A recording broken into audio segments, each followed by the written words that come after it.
Dag 131. Perspektiv. När jag tycker att det är för jobbigt att vara pastor så brukar jag drömma om att köra buss. En av mina kollegor i Göteborg körde buss med jämna mellanrum och han talade sig varm för bussföraryrket. Han älskade att börja 5:00 på morgonen och köra med nästan folktomma bussar genom ytterområdena av Göteborg samtidigt som han såg solen gå upp. Så brukar jag drömma om att bli busschaufför när jag har haft en jobbig dag i Philadelphia. Men jag inser att det bara är en ventil, en sån där tanke som jag flyr till för att lätta på trycket. I verkligheten skulle jag bli tokig efter en vecka bakom ratten.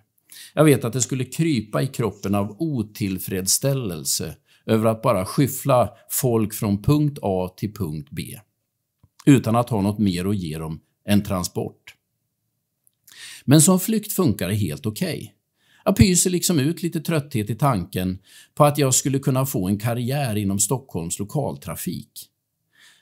Häromsisten såg jag att de sökte förare till tunnelbanan. Det kanske vore något. De flesta av oss ägnar oss åt såna här drömmar. Vi flyr in i en bekväm tanke utan motstånd där allt går som vi tänkt oss och där vi själva befinner oss i total harmoni.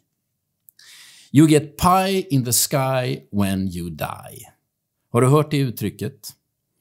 De som en gång myntade det menade att tanken på himlen var ett sätt att hålla folk på mattan. Som en sorts ventil för att klara av en jobbig verklighet. Om man tror att man får en belöning efter döden så kanske man kan finna sig i skiten medan man lever. Men tanken på himlen, det är ingen flyktfantasi som man kan dra sig undan till när livet är jobbigt. Tron på himlen är snarare högoktanigt flygbränsle för trötta maskiner som behöver ny kraft i en motig vardag. Himlen är ingen dröm vi flyr bort i. Himlen är en av de starkaste motivationerna att göra skillnad här och nu. Gud välsigna dig idag.